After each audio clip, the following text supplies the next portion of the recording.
Student we start standard 6 maths. Okay, आपने अभी तक अर्थमेटिक किया। आज हम स्टार्ट करने वाले हैं आपके ज्योमेट्री का चैप्टर। लेकिन ज्योमेट्री का चैप्टर पढ़ाने से पहले मैं आपको कुछ बातें बताना चाहूँगी। हमेशा ज्योमेट्री स्टार्ट करने से पहले आपके पास कुछ चीज़ें होनी बहुत ज़रूरी हैं। फर्स्ट, शॉर्प पॉइंट पेंसिल, अच्छी शार्पनर की हुई pencil, pain point pencil. Second, eraser, ruler. अभी आपको 3 चीज़ों की बहुत ज़रूरत रहेगी। उसके बाद आपको ज्योमेट्री बॉक्स में डिवाइडर वगैरह भी लगेगा, पर आज के लिए हमको ये 3 चीज़ें बहुत ज़रूरी हैं। पेन पॉइंट शार्पनर की हुई pencil, secondary ruler, third eraser.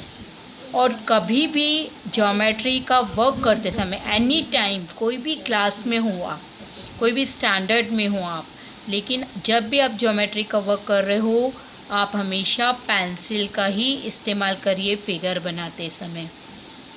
और उनके जो नेमिंग है, आप अल्फ़ाबेटिकल जो नाम लिखते हो उसके ऊपर, फिगर के ऊपर, वो भी हमेशा पेंसिल से ही लिखे जाने चाहिए। ये चीज़ें ये ध्यान में रखकर ही ज्योमेट्री की स्टार्टिंग करनी चाहिए। आज हम स्टार्ट कर रहे हैं ज्योमेट्री का chapter number 9, basic geometry figure.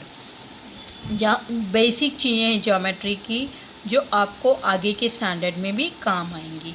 सबसे पहले हम स्टार्ट करते हैं पॉइंट। ये देखिए, आपने एक पेन की पॉइंट दिया, ये कहलाता है point. A point in a small dot that represent a fixed geometrical location. ये आपको ज्योमेट्री की लोकेशन बता रहा है कि आपको यहाँ से स्टार्ट करना है या आपका यहाँ पे एंड होना है। ये कहलाता है हमारा पॉइंट। इसकी ना लेंथ होती है, ना इसमें ब्रेथ होती है, ना इसमें हाइट होती है। ये सिर्फ एक डॉट रिप्रेजेंटेशन है जो कि लोकेशन को बताता है, और इसे हम पेंसिल से ही ड्रॉ करेंगे और हम इसको इंडिकेट करते हैं पॉइंट ए से। कोई भी अल्फ़ाबेट आप यूज़ कर सकते हो, ABCDEFG। आपको ये डेफिनेशंस अच्छे से अपनी नोटबुक में लिखनी है। फिगर पेंसिल से ड्रॉ करना है, नेमिंग प्रॉपर करनी है। आपको इतना वर्क नीट एंड क्लीन करना है। ओके। सेकेंड है line. A line is a straight path that extend without an and in opposite direction. एक लाइन एक ऐसा स्ट्रेट पाथ है मतलब एक रास्ता है जो कि एक्सटेंड होता है, बढ़ता है दोनों एंड में, विदाउट एनी एंड, उसका कोई एंड नहीं होता, और दोनों अपोजिट डायरेक्शन में बढ़ता है। लाइन को हम रूलर से प्रॉपर बनाएंगे। यहाँ पे आप लाइन को इस तरह से, दोनों साइड आपका एंड नहीं होता है। ये सब चीज़ें आपको पेंसिल से ड्रॉ करनी है, और लाइन को हम इस तरह से रिप्रेजेंट करते हैं। और जब आप राइटिंग फॉर्म में लाइन को रिप्रेजेंट कर रहे हैं तो आप इसको इस तरह से लिख सकते हैं। इसका मतलब है आपकी लाइन कहाँ से कहाँ तक है, AB, लेकिन विदाउट एंड बढ़ रही है। ये दोनों एरो आपको ये बता रहे हैं कि ये दोनों साइड एक्सटेंड होती है अपोजिट डायरेक्शन में। जब भी कोई दोनों साइड अगर कोई एरो है तो वो क्या कहलाएगी, लाइन। ओके। नेक्स्ट है हमारा third, line segment. A line segment is part of a line that is made up of two end point and all the point between the end point. एक line segment line का एक part है। आपने ये line देखी है, इसका कोई भी एक पार्ट जिसके 2 एंड पॉइंट होंगे। जैसे हमारा ये एक एंड पॉइंट यहाँ से स्टार्ट हो रहा है और दूसरा हमारा यही पॉइंट यहाँ पे ख़त्म हो रहा है, तो ये क्या कहलाता है, हमारा लाइन सेगमेंट, जिसको हम किससे रिप्रेजेंट कर रहे हैं, ए बी। ये देखिए इसका दोनों का ये पॉइंट है, वहाँ पे स्टार्टिंग हो रहा है यहाँ, और यहाँ पे एंड हो रहा है, या यहाँ से स्टार्ट हो रहा है, यहाँ पे एंड हो रहा है, बट वो क्लोज हो गई है, आगे नहीं एक्सटेंड हो रही है, बढ़ नहीं रही है। इसको हम रिप्रेजेंट करते हैं, दोनों डॉट। आप जब भी लाइन सेगमेंट बनाएंगे आपको ये 2 डॉट बनाने बहुत ज़रूरी हैं। इसका मतलब ये होता है कि ये लाइन इतनी है, इसके आगे ये लाइन सेगमेंट नहीं बढ़ सकती। ये लाइन नहीं है, ये क्या है, लाइन सेगमेंट है, जो कि एकदम फिक्स्ड है। यहाँ से दोनों ये साइड में वो एक्सटेंड नहीं हो सकती। फोर्थ है plane. A plane is a perfectly that surface that extends infinitely in all direction। एक प्लेन एक ऐसा सरफेस है जो हर डायरेक्शन में बढ़ता है। जैसे इसको हम बोल सकते हैं प्लेन।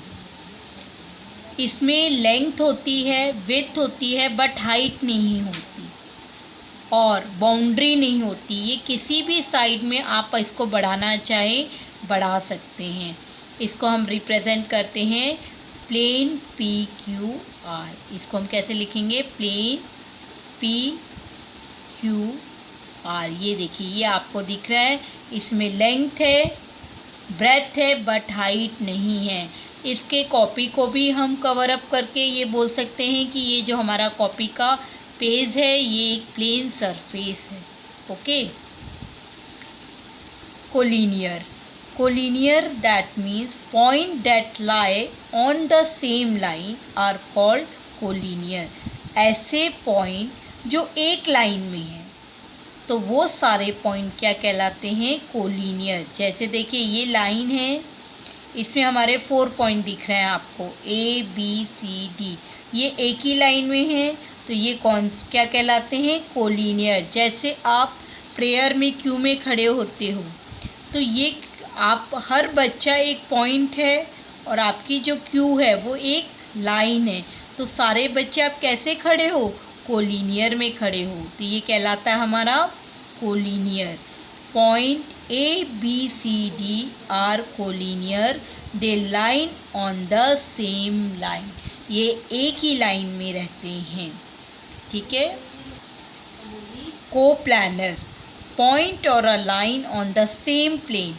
एक ही प्लेन में कोई भी लाइन है या पॉइंट्स हैं वो क्या कहलाते हैं, हमारे कोप्लानर। ये देखिए यहाँ पे ए बी सी डी इसके क्या हैं, कोप्लानर हैं। ओके। रे। अ रे is a part of line, it has a one and point and extend without and in one direction. रे एक लाइन का एक पार्ट है जिसका एक एंड पॉइंट होता है और जो दूसरा पॉइंट रहता है वो आगे तक बढ़ता जाता है, तो ये क्या कहलाता है, हमारा रे। और रे दोनों साइड आगे बढ़ सकती हैं, जैसे यहाँ से स्टार्ट हुआ यहाँ आगे बढ़ी है तो ये हम इसको रिप्रेजेंट करेंगे रे ए बी। अब ये अपोजिट डायरेक्शन में जा रही है तो हम इसको कैसे रिप्रेजेंट करेंगे, बी ए। बट ये रे है, आपने देखा है सन की रेज कैसी रहती है, सन से निकलती हैं और अर्थ तक पूरी आती हैं, तो हम बोल सकते हैं ये क्या कहलाती है, सन की रेज या रेज।